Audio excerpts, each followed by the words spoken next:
Hey guys, today I'm going to talk about a topic that's a little bit controversial, and I want to warn you in advance that we might get some thumbs down or some comments that don't agree with what I'm about to say, and that's okay. Everybody has their own opinion. So, I've been a plant-based eater for almost 5 years now, and when I started, most of you know my story. If you don't, make sure to check out my journey, my vegan journey video. I'll link it above. And I became a plant-based eater overnight after watching the documentary Forks Over Knives. So I studied lots of the plant-based doctors' books. I watched bunches and bunches of videos. I learned a lot about this lifestyle. And one of the things that was pretty predominant in basically the doctors' views, or not even just the doctors' views, but the views of pretty much everybody, is that when you eat whole foods plant-based, you don't have to count calories and you don't need to really know what your macros are. And you probably, the only thing you really need to pay attention to is that you are eating low in fat. So you're eating a small amount of nuts, seeds, and avocado. And some of the doctors don't even agree with that. So there was a lot of differing opinions, and it got confusing for me. And I know it gets confusing for a lot of people. So this video is going to be devoted to how I ultimately figured out what I should be eating. So I'm going to start out with the most obvious. Is the foods themselves were easy. Eating fruits, vegetables, whole grains, beans, nuts, seeds, and avocado are the foods that I eat. And those are by far the healthiest foods you can eat. There's no question about it. They got me off my diabetes medicines. I was able to run after barely being able to walk, and I no longer walk with a limp. In fact, I run and just don't have any issues at all with my mobility. So eating those kinds of foods are very anti-inflammatory. They're low in calories primarily, except for nuts, seeds, and avocado are a little bit higher. But in general, they're the healthiest foods you can eat. So that's not in dispute at all. What's in dispute is that, for me, is that I was told that I could eat as much as I wanted. And when you tell a person who is a volume eater, which I would call myself a volume eater, that you can eat as much as you want, that can actually be a huge problem. Because I was 220 pounds when I started the journey, my stomach could hold a lot of food. So, you have to be able to hold a lot of food to weigh that much. And it was only when I started to reduce the caloric density of the foods did I lose weight. So I was eating all of these plant-based foods that were significantly lower in calories. And so I just naturally lost weight. I wasn't really eating any less food in terms of its volume, but I was eating a lot less calories. So I was losing weight. And as a lot of you know, after I lost 50 pounds, I basically stalled out. I was eating the same kinds of foods. Here and there, I would go out to eat or I would have something junky. But most of the time, probably 95% of the time, I was always eating whole plant-based foods. And the problem happened when I stalled, that I was continuing to eat the same volume of food at a weight that was 50 pounds lighter than what I originally was. And the thing is, when you get smaller and smaller, you cannot eat the same amount of calories and still maintain and or lose weight. You have to keep going down and down because your body's getting smaller. It doesn't need as many calories to function. What ended up happening is I started to really try so hard to eat lower calorie dense foods, but I was still wanting to eat that volume. I wanted that volume. I wanted my stomach to be full all the time, from meal to meal. And what I found is that I just kept maintaining my weight. That wasn't really helping me to lose weight at all. So here's where the controversial part comes in, because whenever you ask somebody, should you track your macros, your calories, your carbohydrates, your protein, your fats, people will say in the plant-based world, primarily, no, you should eat until you're full. And I don't disagree that you should eat until you're comfortably full. The problem is when you're a volume eater or when you are a food addict in any way, you really don't know when to stop. And you have to experiment with what is enough food for you and still be able to lose weight. So how are you going to do that? If you just rely on how you feel, how you think you feel, the satiation level, it's not going to necessarily work for you because your mental your mental perspective is skewed. And so what I found is that I really need to know how much food I'm eating, like truly the numbers. What am I eating? How many calories? How many fat grams? What percentage of fat? What percentage of protein? What percentage of carbohydrates for some small period of time so I can get into reality about what it is I'm really eating. Because if I went for years without losing any weight, but eating very healthfully, clearly I was eating too much. So I needed to get into reality, guys. And I'm just going to be straight up with you about that. So, you know that for the last, since like the beginning of January, I went back to intermittent fasting. So I'm eating 2 meals a day. Sometimes I eat some very low calorie snacks, but most of the time it's just those 2 meals. Um, what I did at first is I actually put into Chronometer what it was I was eating to see, am I getting the calories that I need?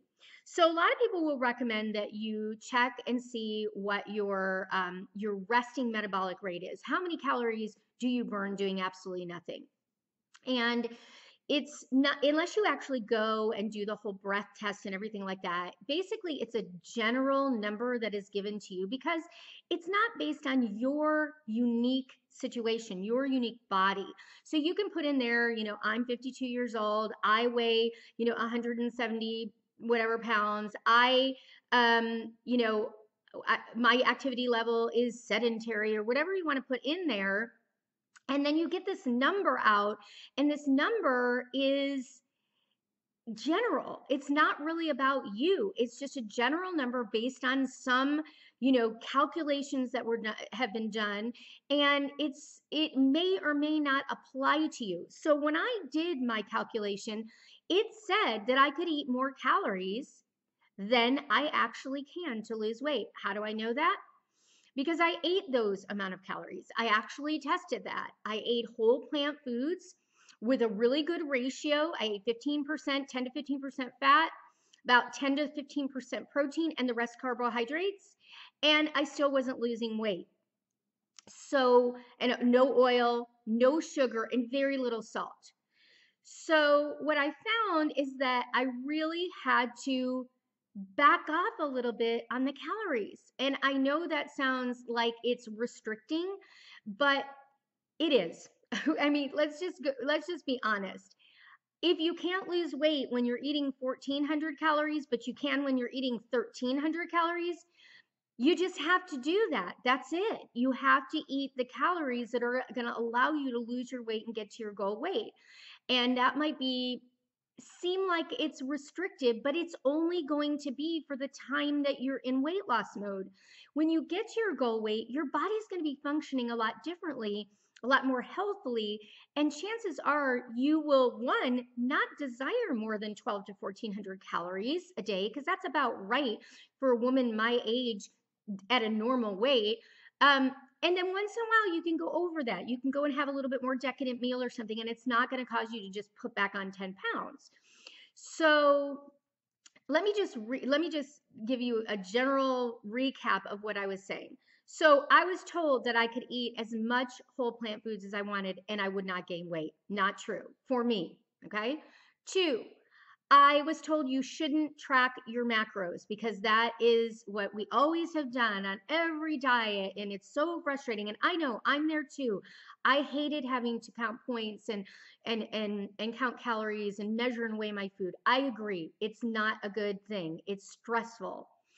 However, what I found is that apparently I was eating more food than I could eat to lose weight. And my goal was to lose weight. So what do? You need to be more conscious of the food you're eating.